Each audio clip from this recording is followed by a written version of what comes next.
Hello, I'm Pastor Ralph Sexton, and thank you for allowing me to interrupt your afternoon. I've got a special update for you. I wanted to make sure you are in the loop and to give you a moment to call a friend or a neighbor.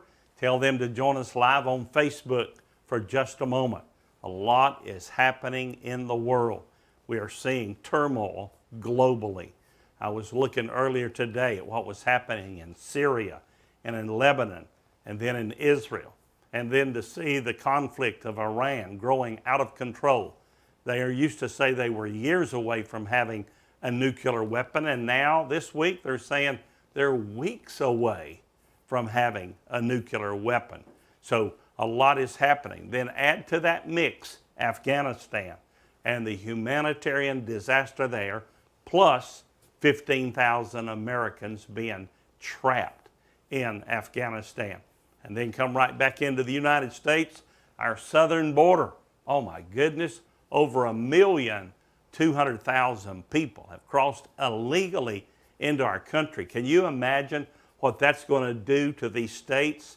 They're putting them on airplanes at night, flying them into different states, Florida, Texas, Louisiana, North Carolina, South Carolina. Can you imagine the burden on the locals? And then think about this. According to the federal government, 20% of all those illegal aliens that have come into our country were COVID positive. This horrific Delta variant that is so contagious, 20%. Well, 20% of 1,000,000 is 200,000 people. Listen, our country's in trouble from coast to coast, from California to Connecticut, from Canada to Mexico. We need God. And we need the hand of God. And I'm asking you to stand with us, join with us. Operation Restore America begins tomorrow. And if you'll spread the word, if you'll spread the news and let people join us live, we'll be updating you. The first stop we're making tomorrow, we'll be flying to Boston, and then we'll be working there through the weekend. And then late on Sunday, we'll be traveling to New York City. And you know what's coming up in just a few short days. That's right, the 20th anniversary of 9/11. Now, ladies and gentlemen, the threat was made weeks ago. We sort of brushed it aside that the terrorists, the Islamic terrorists in Afghanistan said to celebrate the 20th anniversary of 9/11, they wanted to burn the embassy there in Afghanistan. Well, that was a pipe dream then, but boy, today, it doesn't look so much like a pipe dream. It looks like a possibility. We need to pray for our American men and women, and then that are in the military, they're serving, and then we need to pray for the missionaries. We're hearing a lot from the missionaries, and then there are several small cells of Christian communities all through Afghanistan. Church of the Nazarene's been working all weekend trying to help some. And then there's another group up near the northern border, and they are isolated in a mountain area. We need to pray for these Christians. The reports coming out are already about violence against Christians. So I hope that you'll join with me, because here's my burden. Listen to me carefully. We've got to have something change in America. I'm worried about Israel, yes. I'm worried about Iran, yes. I'm worried about Syria, yes. But I'm worried about America. I'm worried about this country.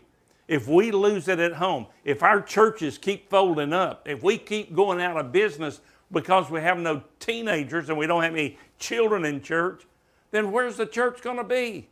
We're going to be closing the doors of the local church. And it's got to begin with me, and it's got to begin with you. We've got to pray. This Restore America is so, so important. And I'm imploring you, I'm reaching out with all that's within me to join me in prayer. Put a prayer hedge over us. We're going to be in some places that'll be very difficult on the safety side, but I know God will watch over us. But I need your prayers. And then if you can stand with us in this project, we're giving away a beautiful book on I Will Not Be Silenced that's talking about our heritage and our faith.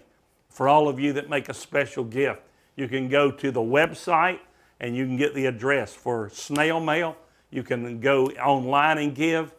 All of that's covered there. But my big burden today is that you would join with me in prayer.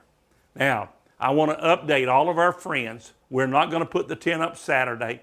There's been a COVID outbreak in Johnson City, and they're asking us to wait. So we're going to do that. We'll not start there Labor Day. I've been talking with Pastor Dewey Williams today. We may come up with another plan about getting us together as soon as I get back from New York, but I will update you with that. I've got to talk to Brother Dewey later this evening. So you be in prayer for us. You pray for what's happening. You pray for our country, and let's ask God to do something special for our country by giving revival to God's people. If my people, which are called by what? My name, shall do what? We've got to humble ourselves. The place of healing, the place of getting better spiritually is to go back and humble ourselves before God and say, God, we tried this on our own. We've made a mess. Can you rescue us? I hope you'll pray for the men and women in our country's military services. I hope you'll pray for the Christians in Afghanistan. I hope you'll pray for the missionaries there at the Mexican border and those in Mexico that are coming under such unbelievable pressure from the cartel. And then I received a report this morning that many of our border guards are sick. They've been infected with this high rate of contagions, and they're shorthanded, overworked, and overstressed with what's happening. So there's a lot to pray about. I'm not going to talk any more about America right now, but you join me tomorrow. When you see that little flash come up, we're live. Do what you can to join us. Spread the word. Let's pray together. Operation Restore America begins tomorrow. Boston, New York City, and you are on the team with us. We've got to have you. May God bless you, and may God bless America.